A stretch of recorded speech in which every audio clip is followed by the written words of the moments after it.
जिंदाबाद। समाज के सरमायादारों को जरूरी है कि अपने बच्चों को दीनी तालीम दिलाएं। क्या बात। समाज का सरमायादार तबका,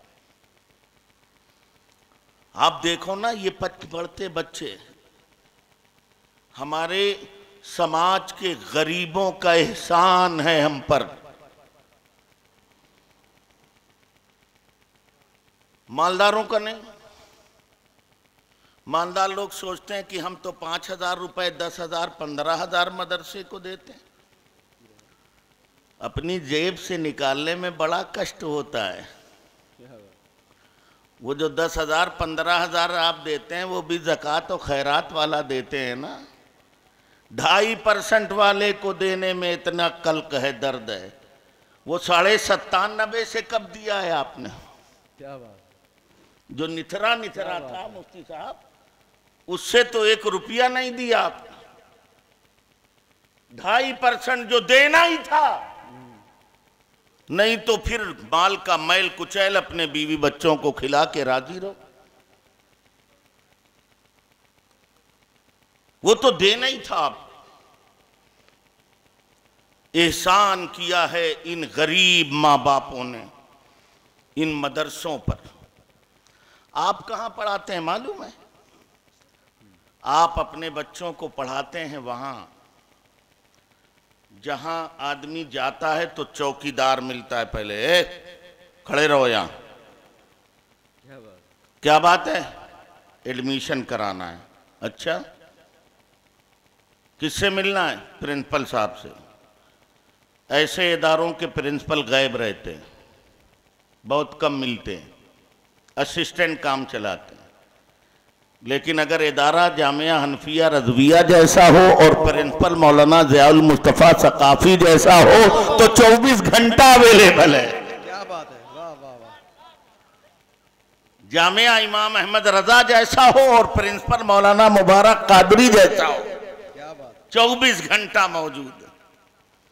वहां गए, क्लर्क मिला, क्या करने आए हो? बच्चे का एडमिशन कराना है। अच्छा, बच्चे का एडमिशन तो बाद में होगा, पहले आपका एग्जामिनेशन होगा। आप बताओ, आप दोनों कितना पढ़े लिखे हो?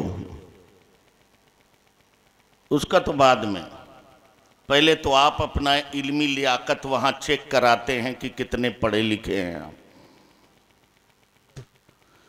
फिर बेटा, और अगर नहीं आने वाला है ना तो फिर क्लर्क आपको समझाता है, सर हो जाएगा, कोई बात नहीं, थोड़ा सा डोनेशन चाहिए।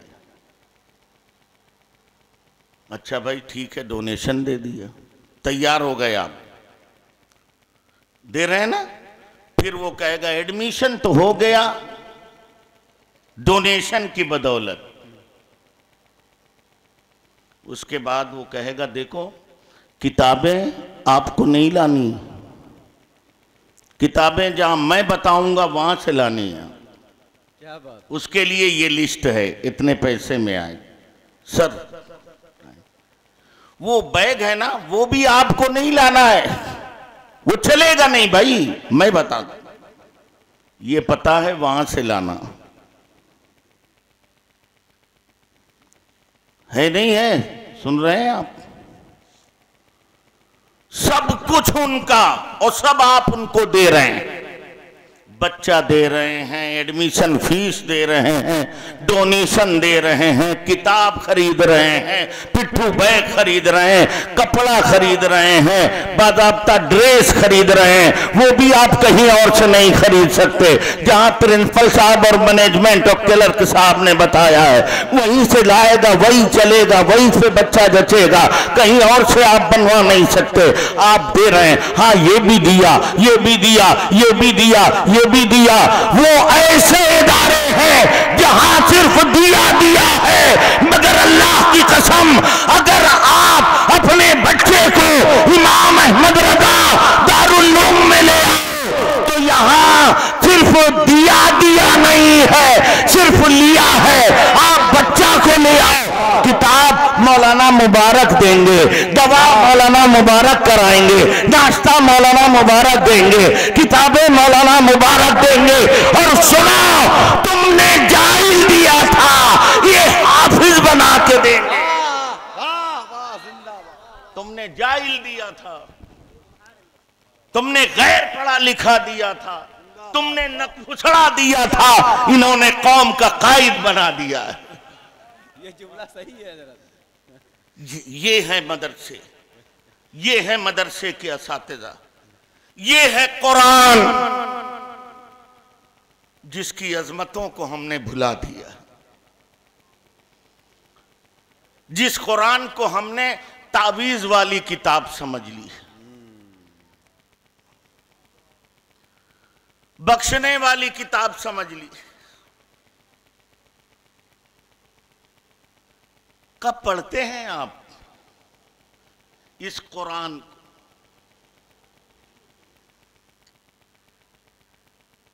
कभी नहीं तौफीक होती।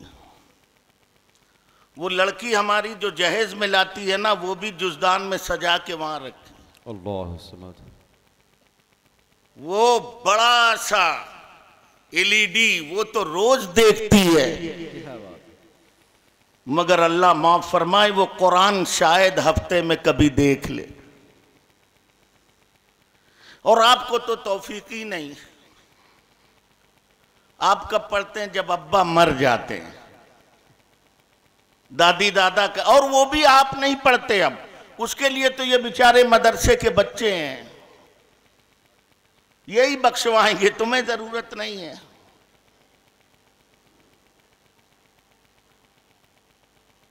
ये कुरान कितना अजीम है। यकीन है कि शिफा है। व नुनज़्ज़िलु मिनल कुरान मा हुवा शिफ़ाउन व रहमत। हमने वो कुरान नाजिल किया है जो शिफा है और रहमत। उसके शिफा होने पर भी मुझे यकीन, उसके रहमत होने पर भी यकीन। मगर कुरान सिर्फ शिफा नहीं है, कुरान किताबे हिदायत है। ये हिदायत के लिए आया है। ये भटकी हुई इंसानियत को ज्यादा मुस्तकीम पर चलाने के लिए आया। ये जंग आलू दिलों को नूरे ईमानी से मुरव्वर मुजल्ला करके इसे सच्चा इंसान बनाने के लिए आया। वो पेशानियां जो माबूदाने बातिल के सामने झुकी हुई थी, उन्हें एक पाबंदे सजदे खुदा बनाने के लिए आया। ये कुरान मसावात का दर्स देने के लिए आया, औरतों को इज्जत वाली जिंदगी देने के लिए आया। ये कुरान निजामे आदल और खुदाई कानून को नाफिज करने के लिए आया। जिंदाबाद जिंदाबाद। ये कुरान। सुभान अल्लाह। मगर अफसोस इस अजमत वाली किताब को हम भूल गए। हमने इसे तावीज का जरिया, फूक झाड़ का जरिया समझ लिया।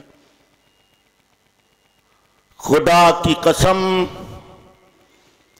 दुनिया के जितने उलूम हैं सबका मंबा मसदर हमारा कुरान है। बेशक, क्या बात। हमारी समझ से बालातर है, अलग सी बात। आप इसे समझते हैं कि ये सिर्फ मौलवियों की या बख्शाने वाली किताब है, अब्बा को माफ करा देगी, जन्नत पहुंचा देगी। पहुंचाती है, यकीन है, लेकिन सिर्फ इसके लिए नहीं है। कुरान को जिन जिन लोगों ने जिस जाविये से पढ़ा है, कुरान का दर हकीकत मकसद ये है कि अल्लाह के बंदे अल्लाह वाले हो जाए। इसलिए कुरान को जिस जाविये से जिसने पढ़ा है, कुरान ने किसी को मायूस नहीं किया है। एक साइंसदान ने पढ़ा है तो साइंस के उसलूब, साइंस के उसूल, साइंस के कवानीन, साइंस के मबादियात कुरान में मौजूद हैं, पहले से मौजूद है। मैं एक वाकया सुनाता हूं आप बोर तो नहीं हो रहे? अरे जरा मुंह से भी बोल दीजिए। नवाबगंज वालों खाना नहीं खाया क्या? नहीं खाया है। हाजी साहब कह रहे हैं नहीं खाया है, और हम लोगों ने पूछा था तभी कहा था खाया है।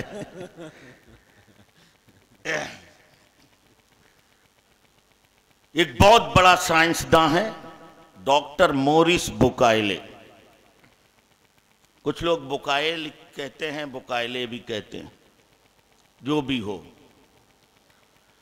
ये ऑस्ट्रेलियन साइंसदान था। इसने एक किताब लिखी है, उसका उर्दू तर्जमा हो गया कुरान, बाइबल और साइंस। उसके मुकदमे में उसने एक बात लिखी है। वो ईसाई साइंसदान था। उसने लिखा मुकदमे में कि मुझे दुनिया में कुरान और जिस पर कुरान नाजिल हुआ मोहम्मद, इससे ज्यादा दुश्मनी किसी और से नहीं थी।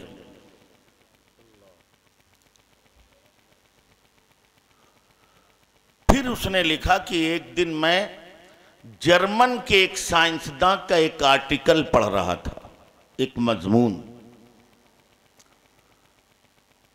तो उसने लिखा कि जर्मन के डॉक्टर ने, साइंसदान ने अपने मजमून में लिखा था कि दुनिया में जितनी जानदार चीजें हैं सबकी असल पानी है, सब पानी से बनी। दुनिया में जितनी जानदार चीजें। डॉक्टर मोरिस बुकायले ने ये बात तो लिखी, ये बात वो लिखता है अपनी किताब में कि जर्मन के साइंसदान ने ये बात तो लिखी कि दुनिया में जितनी जानदार चीजें हैं सबकी असल पानी है, सब का मादा असली पानी है, पानी से सारी चीजें पैदा है। लेकिन वो आगे लिखता है, इतना दावा तो किया साइंसदान ने मगर उसकी कोई दलील नहीं दी। और चूंकि मैं भी एक साइंसदान था, इसलिए किसी दावे को बगैर दलील के नहीं तस्लीम कर सकता था। इसलिए मैंने जितनी साइंस मुझे आती थी उन सारे उसूल को बरुए कार लाकर मैंने इसकी तह तक पहुंचने की कोशिश की, लेकिन मैं पहुंच ना सका। साइंस के पर टूट गए। कहा फिर मैंने सोचा चलो मजहबी किताबें पढ़ें, शायद किसी मजहबी किताब में इसकी कोई दलील मौजूद हो कि दुनिया की हर चीज की असल पानी। कहता है मैं मार्केट में गया और जाने के बाद बाइबल और ये वो दुनिया की इंजील, तौरेत सब खरीदा और सबको पढ़ा। फिर लिखता है वो कि सबको पढ़ लिया मैंने, मगर मुझे कहीं इस ताल्लुक से कोई इशारा तक न मिला।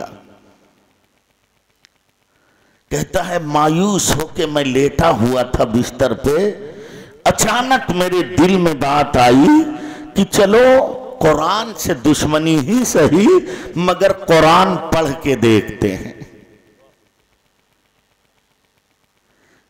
कहने लगा मैं मार्केट गया, कुरान लेके आया, फिर मुसलमानों की तरह हाथ पैर धुले और कायदे से रख के मैंने कुरान को पढ़ना शुरू किया।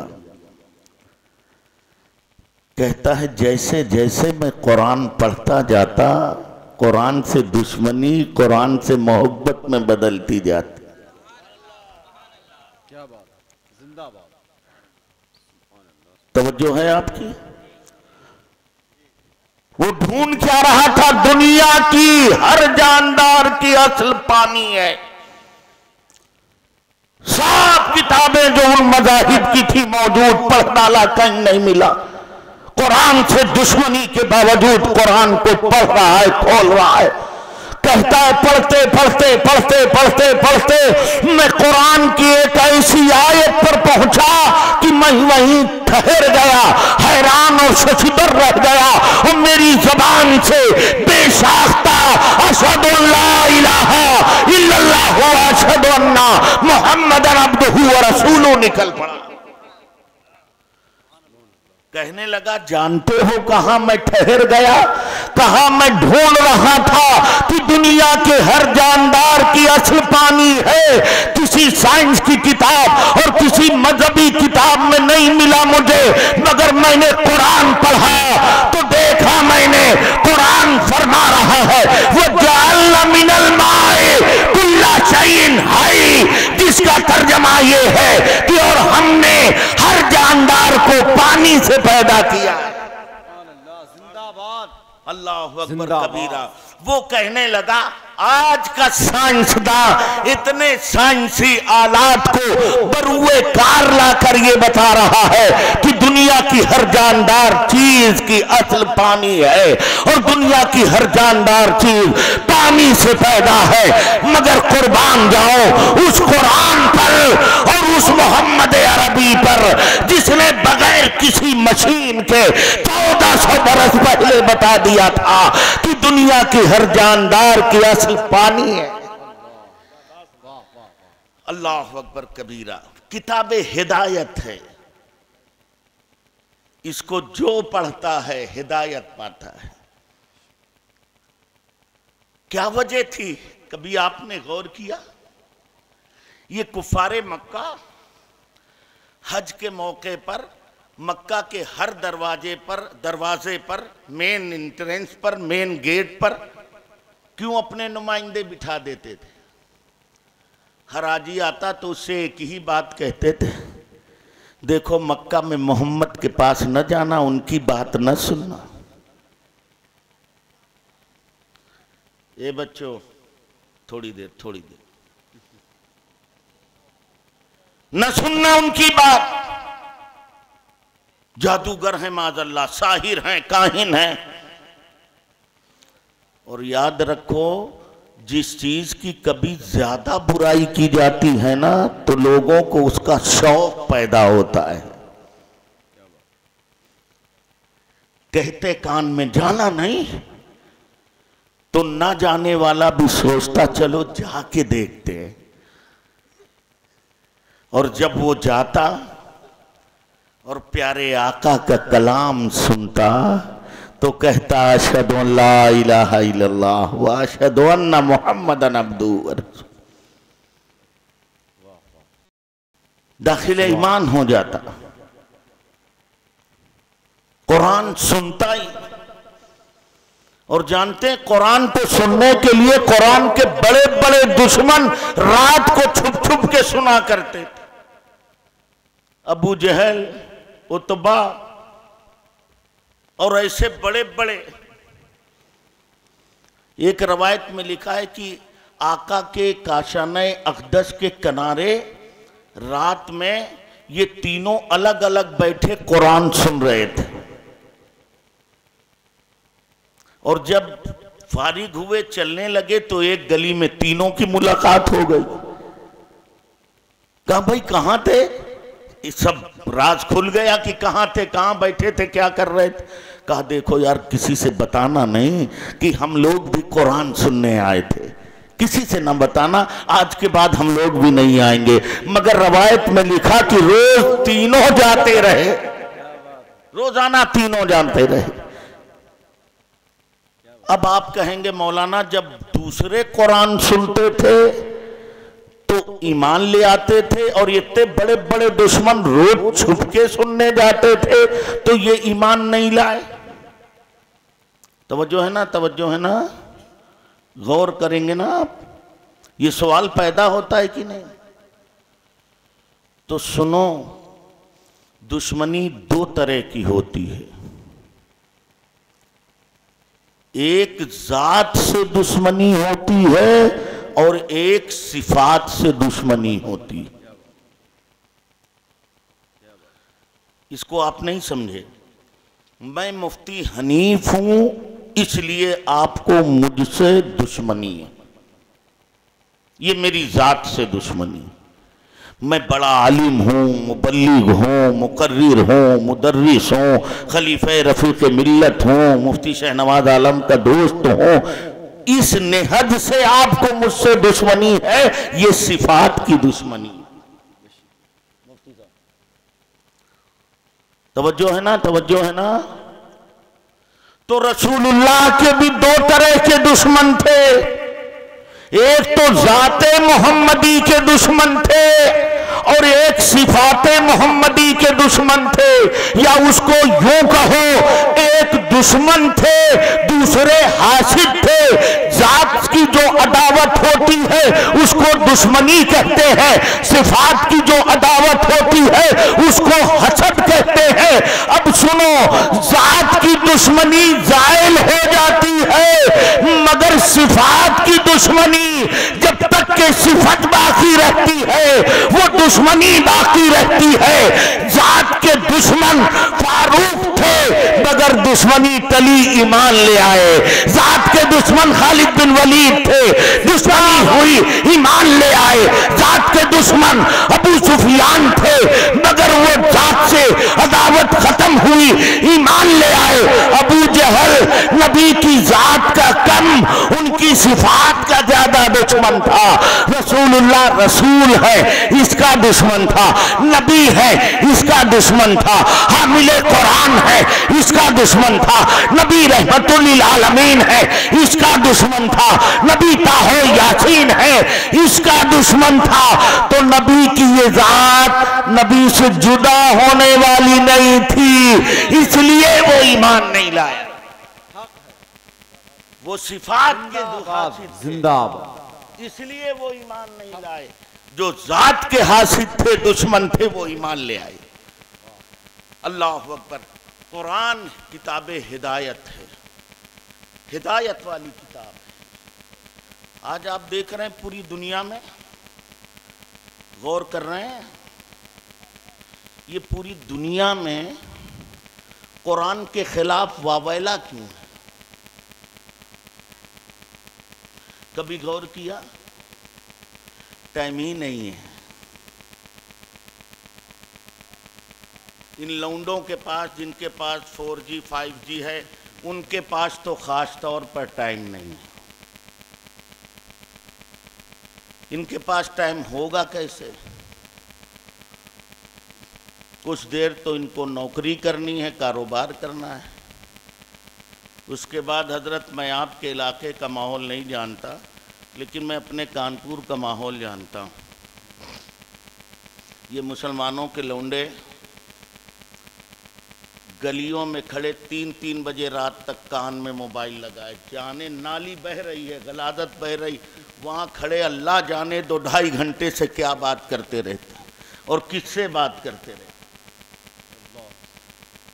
हजरत, एक मौका तो ऐसा आया कि मैं तकरीर करने रावतपुर गया, चमनगंज होके गुजरा, तो उस खंबे के पास मेरे जाते टाइम भी वही लौंडा मोबाइल लगाए खड़ा था, और जब मैं वापस आया हूँ 2:30 बजे तब भी तक वो खड़ा था। पक्का दीवाना। और अल्लाह जाने इतनी देर बातें क्या करता है, किससे करते हैं, इनकी बातें ही नहीं खत्म होती। यहाँ तो हम लोगों को अगर 1 से 2 मिनट कोई चटता है तो झुल्लाहट पैदा हो जाती।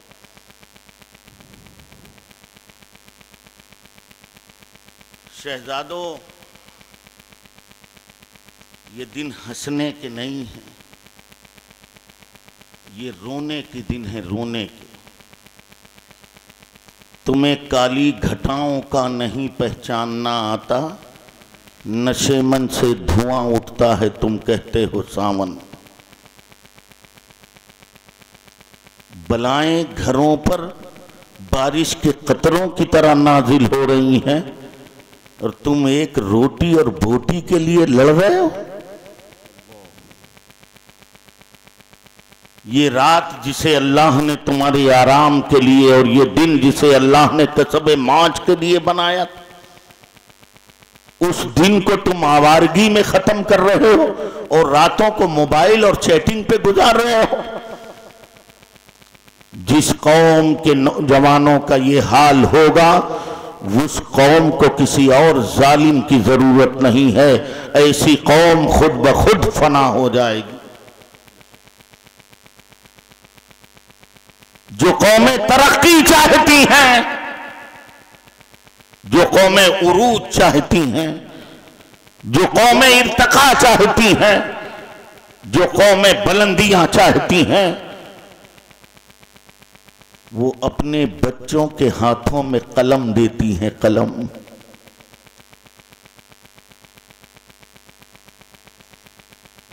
कैंची से तकदीर नहीं लिखी जाती,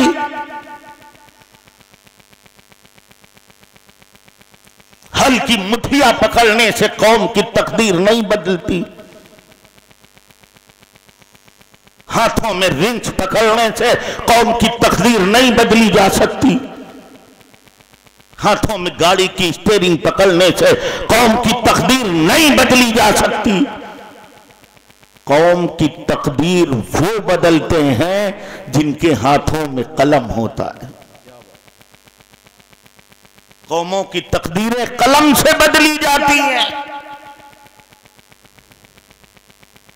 कलम से। आपने नहीं देखा अभी चंद साल पहले क्या हुआ तुम्हारे साथ? हिंदुस्तान के बहुत बड़े साहब का कलम उनके हाथ में था, तो हमारी इबादतगाह से छीन ली गई और हम कुछ ना कर सके। जो काम तलवारों और तीरों से नहीं किया जा सका, वो कलम की एक नोक ने कर।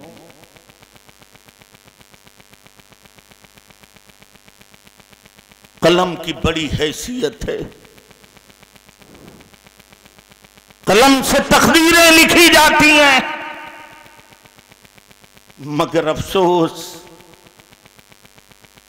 जिन कौमों की मजहबी किताबों में कलम का कोई तसव्वुर नहीं है, उनके बच्चों के हाथों में कलम है। और वो मुसलमान कौम जिसकी मजहबी किताब कुरान में पूरी सूरह कलम मौजूद है, उसके बच्चों के हाथ कलम से खाली।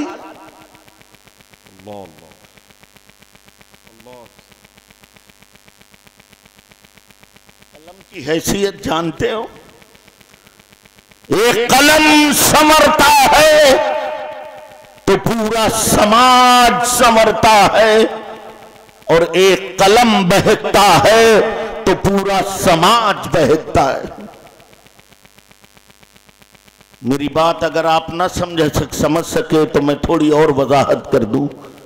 एक कलम बहकता है तो पूरा समाज बहकता है, और एक कलम संवरता है तो पूरा समाज संवरता है। बात नहीं समझे तो मैं वजाहत कर रहा हूं। इस्माइल देहलवी का कलम बहका, समाज बहक गया। रशीद अहमद गंगोही का कलम बहका, समाज बहक गया। कासिम नानातवी का कलम बहका, समाज बहक गया। मुर्तजा हुसैन दरबंदी का कलम बहका, समाज बहक गया। महमूदुल हसन का कलम बहका, समाज बहक गया। कारी तय्यब का कलम बहका, समाज बहक गया। तस्लीमा नसरीन का कलम बहका, समाज बहक गया। सलमान रुश्दी का कलम बहका, समाज बहक गया। ताहिरुल कादरी का कलम बहका, समाज बहक गया। जाकिर नाइक का कलम बहका, समाज बहक गया। मगर खुदा की कसम, एक इमाम अहमद रजा का कलम संवर गया है, समाज संवर गया है। वाह वाह वाह, मस्त लगे आला हजरत, नारे तकबीर, नारे रिसालत। एक इमाम अहमद रजा का कलम संवर गया है, और किस शान से तिलके रजा है खंजरे खूंखार बरकबार, आदा से कह दो खैर बनाए नचर। ये रजा के नेज़े की मार है कि अदू के सीने में गार है, किसे चारा जो इनका वार है, ये वार वार जिंदाबाद। जानते हैं आप, जब बहता है कलम तो बहके हुए कलम के असरात क्या होते हैं? एक बहका हुआ कलम लिखता है तो वो लिखता है कि जिसका नाम मोहम्मद या अली है वो किसी चीज का मालिक व मुख्तार नहीं। एक बहका हुआ कलम लिखता है तो वो लिखता है नबी मर के मिट्टी में मिल गए माजल्ला। एक बहका हुआ कलम लिखता है तो वो लिखता है नबी को पीठ के पीछे का इल्म नहीं। एक बहका हुआ कलम लिखता है तो लिखता है नबी हमारी तरह थे, मगर एक संवरा हुआ कलम जब लिखता है तो वो यूं लिखता है, या रसूल अल्लाह, ये आपका खा के आपकी गद्दारी करें, जो चाहे लिखें, मगर आपका गुलाम अहमद रजा तो यही लिखेगा, मैं तो मालिक ही कहूंगा कि हो मालिक के हबीब यानी महबूब व मुहिब में नहीं मेरा तेरा बहका हुआ कलम लिखता है। नबी मर के मिट्टी में मिल गए, समरा हुआ कलम लिखता है, तू जिंदा है वल्लाह, तू जिंदा है वल्लाह, मेरी चश्मा आलम से छुप जाने वाले बहका हुआ कलम लिखता है, पीठ के पीछे का इल्म नहीं, समरा हुआ कलम लिखता है, और कोई गैब क्या तुमसे नेहा हो भला, जब ना खुदा ही छुपा तुम पे कलर और दुरूद, बहका हुआ कलम लिखता है, नबी हमारी तरह थे, समरा हुआ कलम लिखता है, अल्लाह की सरता बकदम शान है ये, इंसान ही इंसान, वो इंसान है ये, कुरान तो ईमान बताता है इन्हें, ईमान ये कहता है मेरी जान। नारे तकबीर, नारे रिसालत, तालीमाते मजहब इस्लाम, मसलके आला हजरत हजरत अल्लामा मुफ्ती हनीफ मजहब क़िबला बरकाती। इन बच्चों के हाथों में कलम दीजिए, कलम, कलम पकड़ाइए।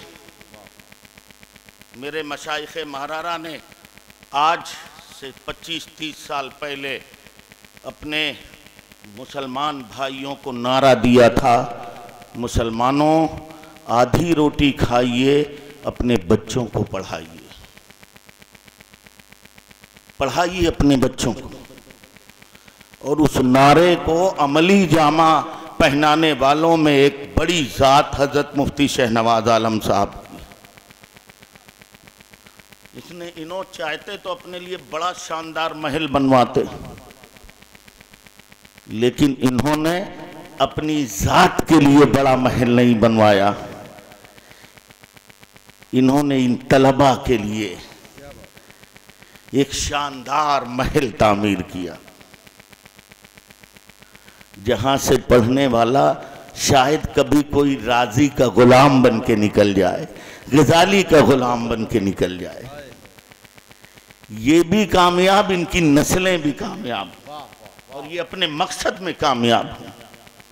एक मर्द कलंदर की तरह मुफ्ती शहनवाज आलम अजहरी मिसबाही ने अपनी पूरी जिंदगी को सर्फ कर दिया है इहयाए दीन मतीन के लिए।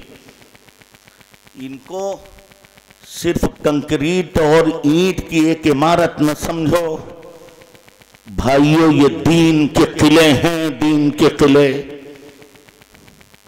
जब तक कि ये जिंदा हैं, तुम हिंदुस्तान में बावकार जिंदगी गुजार रहे हो। और अल्लाह न करे खाकम बदहन, मेरे मुंह में खाक नसीबे दुश्मना, कभी हिंदुस्तान की छाती से इन मदरसों का वजूद मिट गया तो तुम अपने वजूद की जर्रात नहीं तलाश पाओगे। बड़ा एहसान है। और मेरी बातें अगर अगयार भी सुन रहे हैं तो सुने, बड़ा एहसान है इन मदारिस का पूरे हिंदुस्तान पर, मुसलमानों ही पर नहीं, पूरे हिंदुस्तान पर।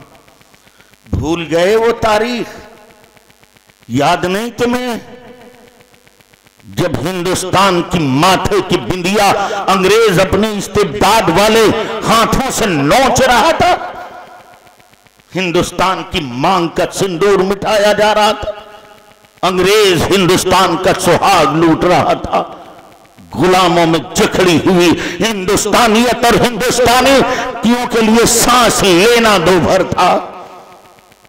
गुलामी और कैदो बंद की सोहबतें बर्दाश्त करते करते इंसानियत चकनाचूर हो गई थी। बताओ मुझे, जब हिंदुस्तान सिसक रहा था अंग्रेजों के जुल्म से, तो हिंदुस्तानियों को आजादी का ख्वाब दिखाने वाला किसी यूनिवर्सिटी से उठा था, किसी कॉलेज से उठा था, किसी और इबादत खाने से उठा था? नहीं नहीं, हिंदुस्तान में जिहाद आजादी का फतवा सबसे पहले जिसने दिया था जिसे दुनिया फजले हक खैराबादी कहती है। जिंदाबाद। ये अल्लामा फजले हक खैराबादी थे रहमतुल्लाह अलैह, जिन्होंने हिंदुस्तानियों को आजादी का ख्वाब दिखाया था और इनकलाब जिंदाबाद के नारों से आज भी इन मुंजमिद रगों में हरारत पैदा करने के लिए अपने और बेगाने सब ये इनकलाब जिंदाबाद का नारा लगाते हैं। ये नारा भी किसने दिया था तुम्हें मालूम है? ये नारा भी मदरसे में पढ़े हुए हजरत मौलाना हजरत मोहानी कादरी रहमतुल्लाह ताला अलैह ने दिया। हिंदुस्तान को आजाद कराया है इन मदरसे में रहने वाले उलमा ने। और आज भी हम जिम्मेदारी से कहते हैं, अगर सरहदों की फौजें दरअंदाजों को संभाल नहीं पा रही हैं तो हुकूमत हिंद हटा ले अपनी फौज को, और हम जैसे और इन जैसे और इन जैसे और इन जैसे गुलामाने ख्वाजा रजा को और मदरसे के परवंदे उलमा और हुफ़ाज़ को हिंदुस्तान की सरहद पे लगा दिया जाए। अल्लाह की कसम, उस पाक जमीन से कोई इस पाक जमीन पर उस नापाक जमीन का कोई दरअंदाज कभी दाखिल नहीं हो सकेगा। हमने हमेशा अपने वतन से वफादारी की। इन मदरसों ने वतन से वफादारी का दर्श दिया है। इसलिए हम हुकूमतों से कहते हैं, मत पड़िए इनके पीछे, इनके वजूद को बाकी रखने दीजिए। यही वो मदरसे हैं जिन्होंने फजले हक पैदा किया, मुफ्ती किफायत अली काफी को पैदा किया, अहमदुल्ला मदरासी को पैदा किया, हजरत मोहानी को पैदा किया, मोहम्मद अली जौहर को पैदा किया, और न जाने कितने मुजाहिदीन आजादी को पैदा किया। ये मदरसे हैं। उठो मेरे बच्चों, आखिरी बात कह दूं, उठो। ये सोशल मीडिया पर जो वक्त ज़ाय करते हो, मैं ये नहीं कहता कि मोबाइल ना रखो, कहूँ भी तब भी रखोगे, और वो एक ज़िंदगी का हिस्सा बन चुका है, न तुम दूर कर सकते हो न हम, लेकिन इसका अच्छा फ़ायदा उठाया जा सकता है। जितना वक्त तुम फिल्में, गाने और न जाने क्या क्या देखने पर लगाते हो, काश अल्लाह तुम्हें तौफीक दे, मुफ्ती शहनवाज, मुफ्ती ज़ियाउल मुस्तफ़ा, मौलाना मुबारक के पास आओ और कुरान की एक आयत का तर्जमा व्हाट्सएप पे लिख के भेज दो, ट्विटर पे लिख के भेज दो, एक हदीस लिख के भेज दो, और कोई अच्छी बातें उन पर लिख लिख कर भेजते रहो। दुनिया पढ़ती रहेगी, दो चार संभल गए तो बख्शिश का जरिया बन जाए। उसका जायज इस्तेमाल करो। और एक बात और ख़ास तौर पे आखिरी बात मैं कह दूं, मैंने अर्ज़ किया था तकरीर कभी और करूंगा, चंद नसीहतें करने आया हूं आपको। उनमें एक नसीहत ये भी है कि इन बच्चों को पढ़ाइए, सबसे पहले मदरसों में भेजिए। फिर ये नहीं कहता, ज़रूरी नहीं कि इनमें का हर एक आलिम बने, हर एक हाफिज बने, हर एक मुफ्ती बने, नहीं। इनको फ़र्ज इल्म मदरसे में सिखा दीजिए, जितना हर मोमिन के लिए इल्म दीन सीखना फ़र्ज है। उसके बाद अगर बच्चा ये स्पीसियत और जो बनना चाहता है, बड़ी बड़ी दरसगाहें हैं, वहाँ भेजिए। और शायद मौलाना मुफ्ती शहनवाज आलम साहब ने इसी नेहद पर अपने इदारे का सिलेबस भी बनाया है कि हमारे यहाँ का फारिग होने वाला बच्चा अगर और आगे की तालीम हासिल करना चाहे तो उसे दुश्वारियाँ न हो। और इसी मकसद से मौलाना ने लॉ कॉलेज का एक प्रोग्राम बनाया है और उसके लिए शायद ज़मीन भी खरीद के ली है। और इंशाअल्लाह वो वक्त आएगा जब हनफिया, रज़विया और इमाम अहमद रजा जैसे इदारों के बच्चे एडवोकेट भी होंगे, वकील भी होंगे, कि आज जिन उलमा को बैंकों में दीगर सरकारी जगहों पे बेवकूफ समझा जाता है। अल्लाह की कसम पुलिस आ जाए तो मौलवी थर्रा जाता है। कल जब उस लॉ कॉलेज में पहले हनफिया रजविया में पढ़ा हुआ बच्चा लॉ कॉलेज में बाकायदा तौर पर लॉ की तालीम हासिल करके लॉ का बैच लगा होगा तो IAS PCS पुलिस दरोगा आके जैसे ही सीने पर नजर जाएगी और लॉ का टैग देखने के बाद इंशाअल्लाह फिर वो सवाल करने से पहले हद्दे अदब में सलूट मारते नजर इंशाअल्लाह। इस ख्वाबों की ताबीर करनी है तुम्हें। और आखिरी बात भाइयों, इन बच्चों को पढ़ाओ लिखाओ मगर इनसे ज्यादा अपनी बच्चियों को पढ़ाओ और अपनी बच्चियों की निगरानी करो। बाप रिक्शा चलाता है और बेटी के पास 15,000 का मोबाइल। खाने के लिए बाप के पास पैसे नहीं, बेटी 5,000 का ड्रेस। कभी गैरतमंद बाप ने पूछा बेटी से कि मैं तुझे तो वक्त की रोटी नहीं खिला सकता, तेरे हाथ में 15,000 का मोबाइल कैसे आया? अल्लाह के यहां हर बाप की गिरफ्त होगी, हर मां पकड़ी जाएगी, हर बड़ा भाई बड़ी बहन पकड़ी जाएगी अगर उसके छोटे गुमराह होते हैं। बेटियों के हाथों में मोबाइल न दीजिए। अगर वो ठंड रातों में सो रही है लिहाफ ओढ़कर तो उनकी माओं के पास सुलाइए, उनकी बड़ी बहनों के पास सुलाइए, उनकी निगरानी करिए। इसलिए कि ऐसे बहुत से वाकयात हैं जहां माँ बाप अपने कमरों में दादे ऐशो इशरत दे रहे हैं, बच्चियां दूसरे कमरों में पूरी रात मोबाइल चलाती हैं और फिर एक दिन ऐसा आता है कि माँ बाप की नाक कट जाती है और समाज में वो बूढ़ा माँ बाप जलील हो जाता है। बचाइए अपनी बच्चियों को, जिम्मेदारी है आपकी, इस जिम्मेदारी को पूरा करिए। और मैं अपनी माँ और बहनों से भी कहना चाहूँगा, शहजादियों तुम बाजार का बिकाऊ माल नहीं हो, तुम खदीजा की बांदी हो, तुम आयशा की बांदी हो, तुम फातिमा ज़हरा की बांदी हो। हया तुम्हारी जीनत है, हया और पर्दा तुम्हारे लिए इज्जत और वकार का सबब है। बस एक रवायत सुनो और मैं बैठ जाऊं। मेरी माँ और बहनों, बेहयाई का जो मुजाहरा तुम करती हो ना, तुम्हारी पेशवा बुजुर्गों ने इस बेहयाई का मुजाहरा नहीं किया है। जानते हैं, एक सहाबिया हैं, उनका एक लौता बेटा है, जंग में गया है, शहीद हो गया है, इत्तला मिली है तो नकाब में जेब तन हो के हिजाब पहन के आका की बारगाह में अपने बच्चे की खैरियत के लिए गई हैं। सहाबा की झुरमुट बैठी हुई, जमात बैठी हुई है। सहाबा ने सहाबिया को नकाब में हिजाब में देखा तो एक सहाबी ने कहा, देखो इनका एक लौता बेटा शहीद हो गया और ये हिजाब में आई हैं। मालूम ये हुआ, कहना वो चाहते थे कि हमारे और आपके यहाँ भी होता है, जब एक लौता बेटा या चहीता इंतकाल कर जाता है तो माँ बाप को, खास तौर पे माँ बहन वगैरह को, हमारी औरतों को होश नहीं रहता, दुपट्टा कहाँ है, गिरबां कहाँ है, इस तरह के मामलात पेश आते हैं। सहाबा कहना ये चाह रहे थे, इसकी तो मताए जिंदगी छिन गई है, सरमाए हयात छिन गया है, असाए पीरी छिन गई है और ये हिजाब में आई है। सहाबिया ने सुना कि सहाबी कह रहे हैं कि इनका बेटा इंतकाल कर गया और ये हिजाब में आई है। सहाबिया पलटी, ओ मेरी बहनों, ओ मेरी मिल्लत की माओ और मेरी मिल्लत की गयूर बेटियों, सुनाओ उस सहाबिया का जवाब। सहाबिया पलटी और अपने सहाबी भाइयों से कहा, ए मेरे सहाबी भाइयों, मेरा बेटा गया है, मेरी हया नहीं गई। अल्लाह अल्लाह अल्लाह, मेरा बेटा गया है, मेरा बेटा गया है, मेरी हया नहीं गई।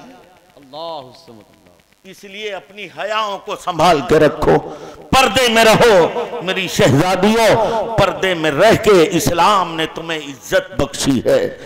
दुआ करता हूं कि अल्लाह रब तबारक व तआला हमें और आपको दीन मतीन पर चलने की तौफीक अता फरमाए और कुरान मुक़द्दसा की तालीम की नशर इशात पर फ़रोग़ पर अल्लाह हम सब को अमल करने और उसके लिए असबाब मुहैया करने की तौफीक अता फरमाए।